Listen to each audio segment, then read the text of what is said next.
بسم اللہ الرحمن الرحیم فقال اللہم اعنی علیہم بسبع کسبع یوسف۔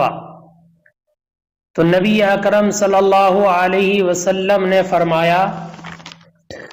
اے اللہ ان پر 7 سال کا قحط ڈال جیسے حضرت یوسف علیہ السلام کے اہل مصر پر قحط ڈالا تھا۔ قال تعالی، تو اللہ تعالی نے ارشاد فرمایا، فارتقب لہم یوم تأتی السماء بدخان مبین۔ تو آپ اس دن کے منتظر رہو جب آسمان ایک ظاہر دھواں لائے گا، یغشی الناس، جو لوگوں کو ڈھانپ لے گا، ھذا عذاب علیم، کہیں گے یہ دردناک عذاب ہے۔ دخان کی تفسیر کے تعلق سے جو اقوال ہیں ان میں ایک قول حضرت عبداللہ ابن مسعود رضی اللہ تعالی عنہ کے ایک مشہور شاگرد ہیں حضرت مسروق، وہ بیان کرتے ہیں کہ ایک دن ہم لوگ کوفہ کی مسجد میں داخل ہوئے تو دیکھا کہ ایک واعظ لوگوں کے سامنے تقریر کر رہا ہے، اور اس نے یہ آیت کریمہ یوم تأتی السماء بدخان مبین پڑھی اور کہنے لگا کہ جانتے ہو یہ دھواں کیسا ہے؟ یہ دھواں قیامت کے دن آئے گا اور کفار اور منافقین کو اندھا بہرا کر دے گا،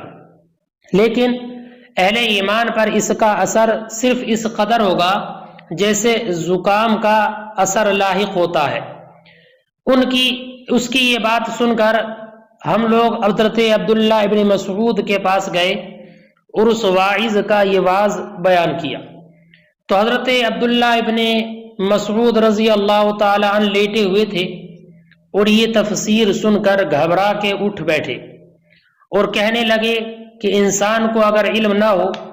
تو اسے جاننے والوں سے پوچھ لینا چاہیے۔ اس نے جو یہ بیان کیا یہ صحیح نہیں ہے۔ اصل بات یہ ہے کہ جب قریش کے لوگ اسلام قبول کرنے سے انکار کر رہے تھے اور رسول اللہ صلی اللہ علیہ وسلم کی مخالفت کر رہے تھے تو حضور صلی اللہ علیہ وسلم نے دعا کی تھی کہ اے خدا یوسف علیہ السلام کے قحط جیسا قحط ان پر نازل فرما اور میری مدد فرما۔ چنانچہ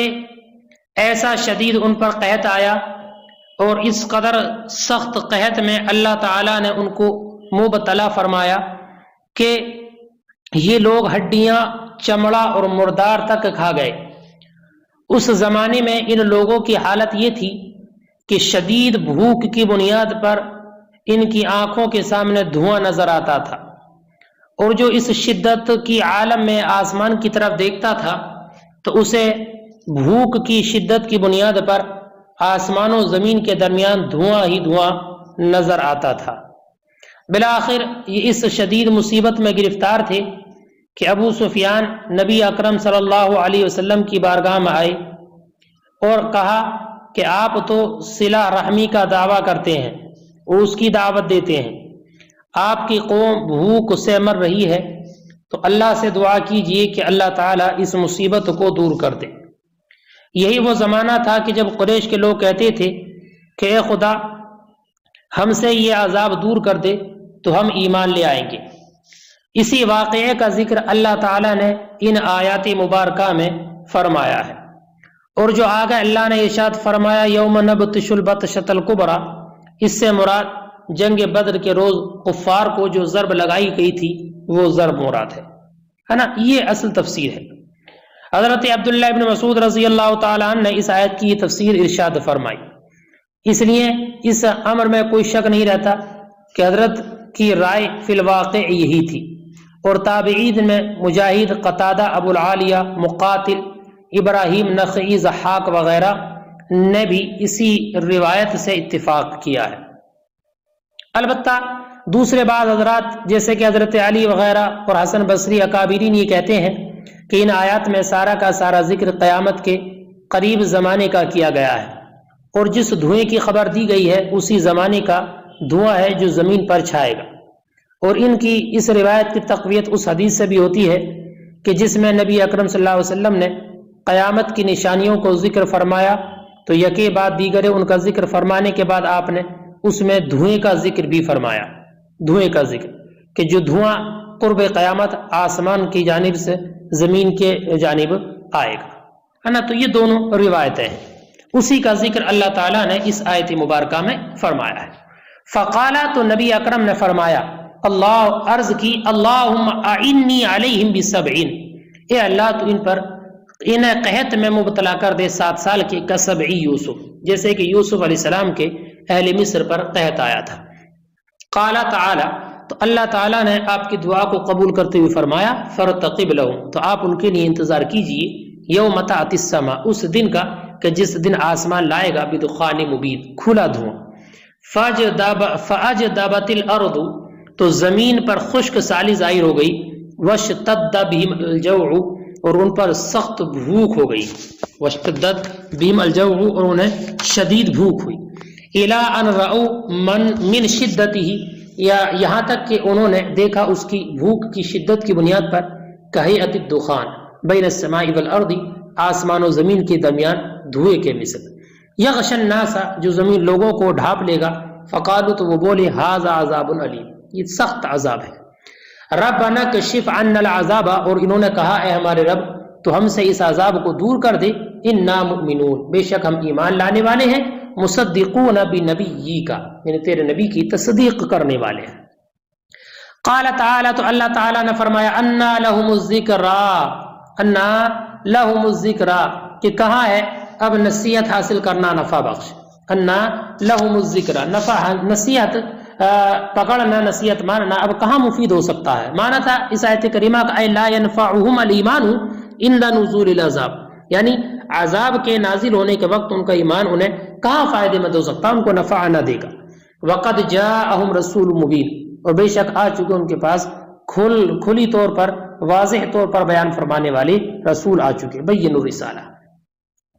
ثم تولوا عنہ، تو اللہ تعالیٰ نے ان کے اس دعا کی بنیاد پر ان سے اس عذاب کو دور فرمایا اور قحط سالی سے ان کو نجات بخشی. لیکن ان کا حال یہ تھا کہ یہ پھر سے انہی گناہوں اور سرکشیوں میں مبتلا ہو گئے. ثم تولوا عنہ، پھر وہ اس سے پھر گئے. وقالوا، اور بولے، معلم مجنون، وقالوا، اور بولے، معلم مجنون، کہ یہ سکھائے ہوئے ہیں اور دیوانے ہیں، پاگل ہیں، معاذ اللہ. مانا یعلمہ القرآن، یعنی کوئی ان کو قرآن سکھاتا ہے، کوئی بشر ہے جو ان کو قرآن سکھاتا ہے، مجنون. انا کاشف العذاب قلیلا، اللہ تعالیٰ نے فرمایا ہم تم سے عذاب کو دور کرنے والے ہیں، تھوڑی دیر کے لیے، تھوڑی دیر کے لیے عذاب کو دور کرنے والے ہیں.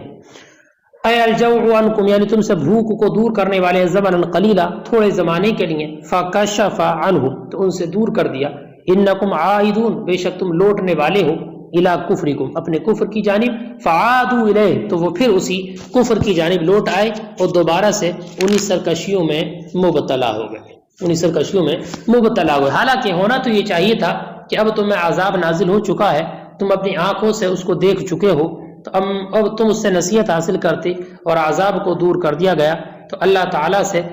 اس کا شکر ادا کرتے، لیکن تم پھر انہی سرکشیوں اور زیادتیوں میں دوبارہ سے مبتلا ہو گئے. آگے اللہ ارشاد فرماتا ہے، یوم نبطش البطشۃ الکبریٰ، اور یاد کرو جس دن ہم بڑی پکڑ سے بڑی پکڑ پکڑیں گے،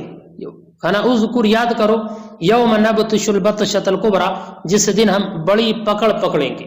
حضرت عبداللہ ابن عباس رضی اللہ تعالیٰ عنہ کے نزدیک بڑی پکڑ سے مراد قیامت ہے، قیامت ہے نا، کہ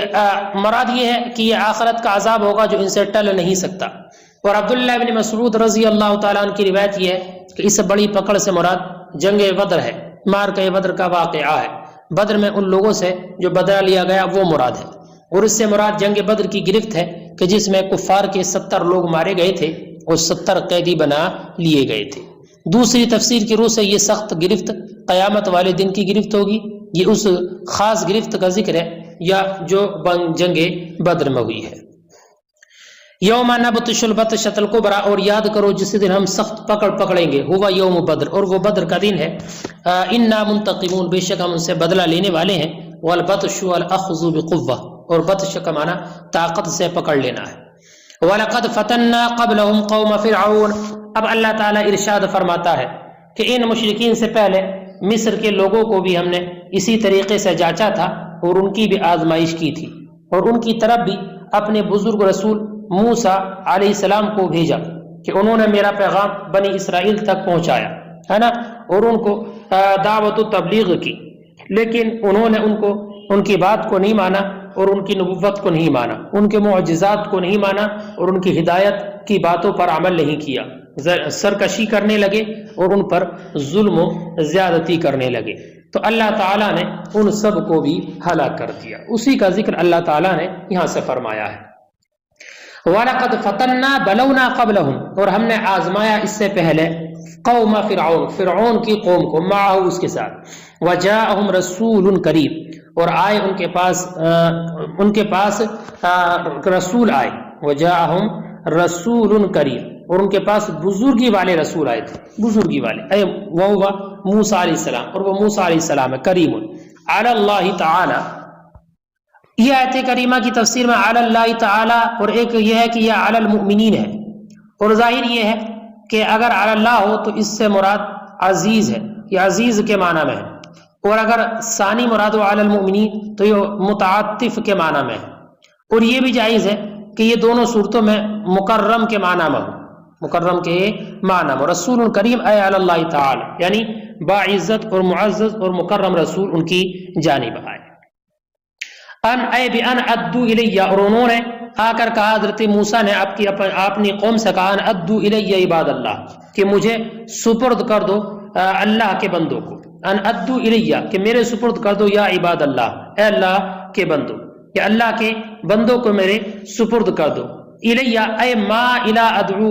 ما ادعوکم الیہ من الایمان، یعنی جس کی طرف میں بلاتا ہوں ایمان سے، اس کو طرف سپرد کر دو،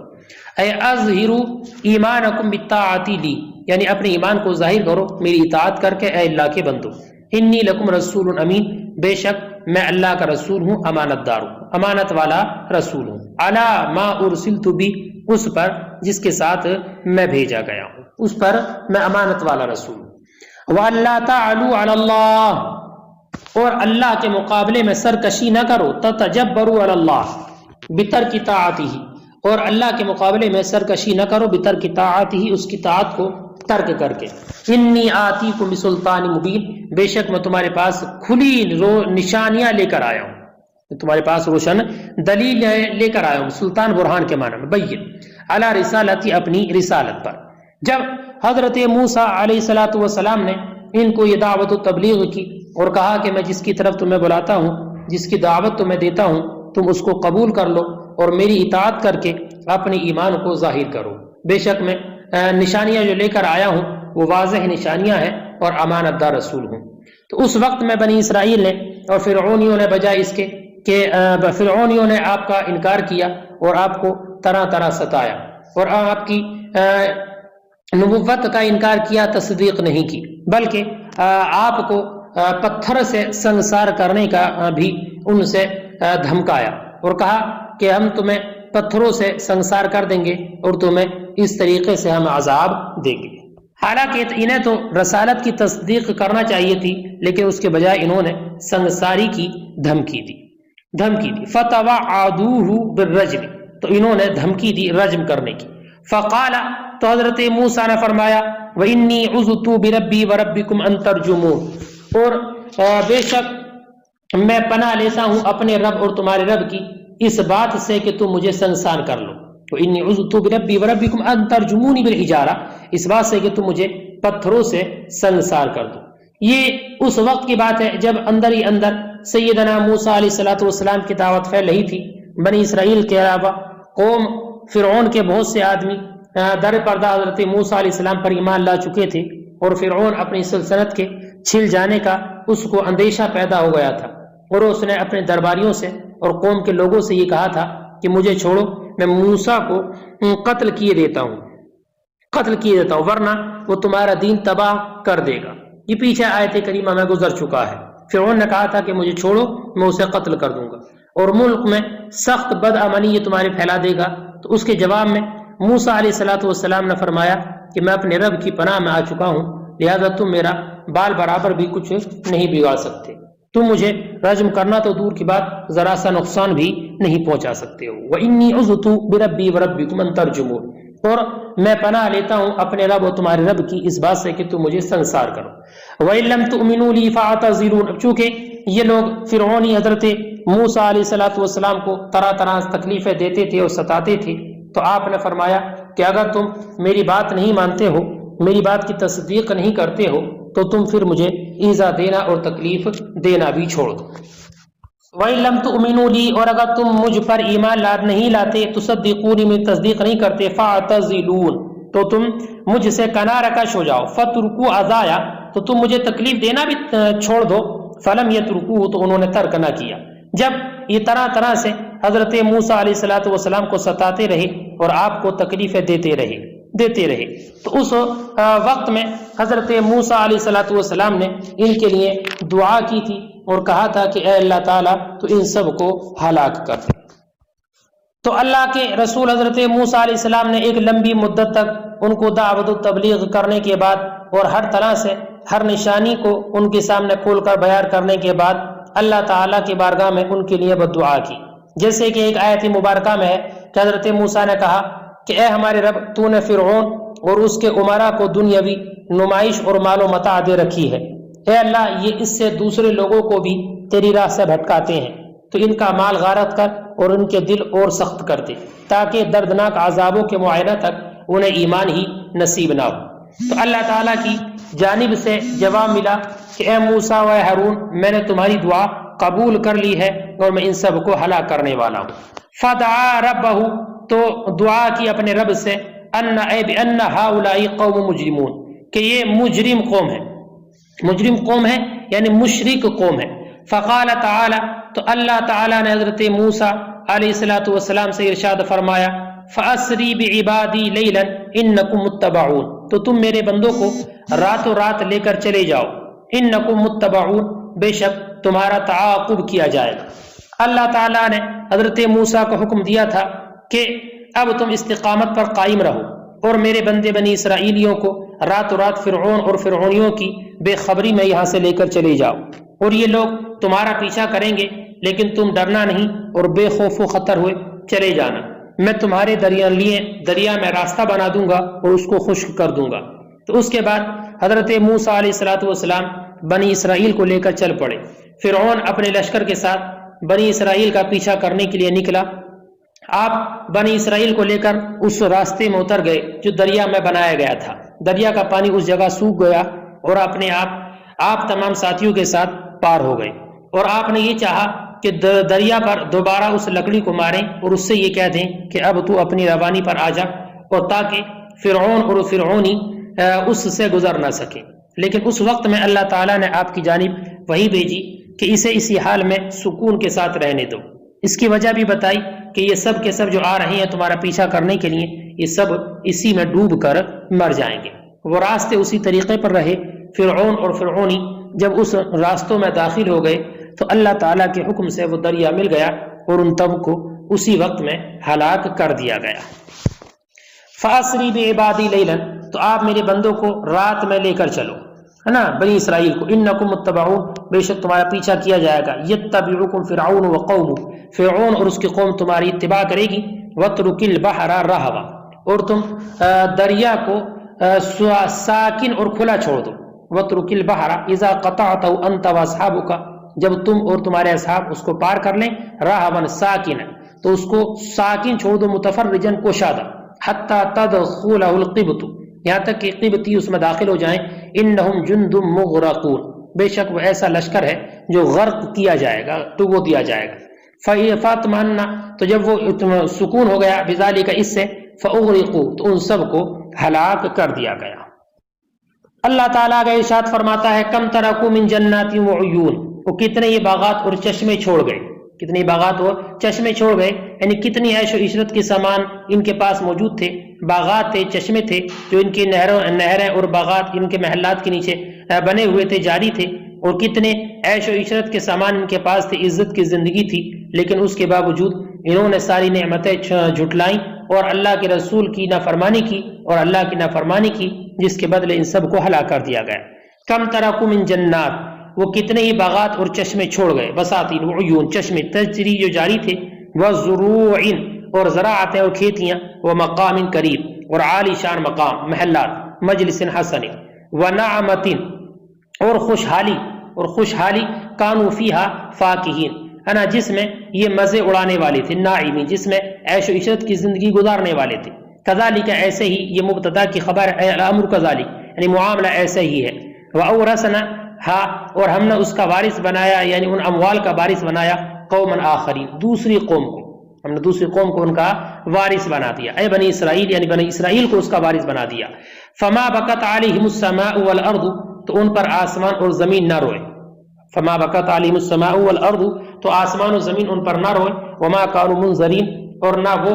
مہلت پانے والے ہوئے، بخلاف المؤمنین بخلاف مؤمنین کے یبکی علیہم بموتہم مصلاہم کہ ان پر روتے ہیں، ان کی موت پر روتے ہیں، ان کی زمین سے نماز پڑھنے کی جگہ، ومصعد عملہم من السماء اور آسمان سے ان کے عمل کے چڑھنے کی جگہ، وما كانوا منظرین اور نہ وہ مہلت پانے والے ہوئے، مؤخرین للتوبہ یعنی توبہ کے لیے مہلت پانے والے ہوئے۔ حضرت حسن بصری رضی اللہ تعالیٰ عنہ کہتے ہیں کہ اس سے مراد بنی اسرائیل ہیں کہ جنہیں اللہ تعالیٰ نے قوم فرعون کے بعد مصر کی زمین کا وارث بنا دیا تھا،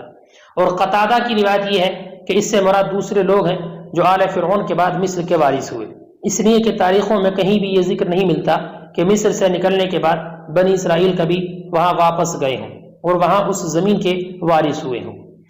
مومن کی وفات کے بعد زمین و آسمان کے رونے کے بیان میں حضرت انس بن مالک سے روایت ہے کہ رسول اللہ صلی اللہ علیہ وسلم نے فرمایا کہ ہر مومن کے لیے آسمان میں 2 دروازے ہیں، ایک سے اس کے نیک عمل اوپر چڑھتے ہیں اور دوسرے سے اس کا رزق اترتا ہے، جب وہ مر جاتا ہے تو دونوں اس کی موت پر روتے ہیں۔ چنانچہ کفار کے متعلق ارشاد ہے فما بکت علیہم السماء والارض وما كانوا منظرین کہ نہ ان پر آسمان رویا اور نہ زمین، اور نہ ان کو توبہ کی مہلت دی گئی، اور ہم نے بنی اسرائیل کو اس ذلت کے عذاب سے نجات دی ہے۔ تو مومنین کی موت پر آسمان بھی وہ دروازے دونوں روتے ہیں، اور زمین مرجی جگہ وہ عبادت کیا کرتا تھا، اللہ کی نماز پڑھتا تھا، وہ بھی زمین اس پر روتی ہے، جبکہ کافر کی موت پر نہ آسمان روتا ہے اور نہ زمین روتی ہے، اور نہ اس کو توبہ وغیرہ کرنے کی کوئی مہلت دی جاتی ہے۔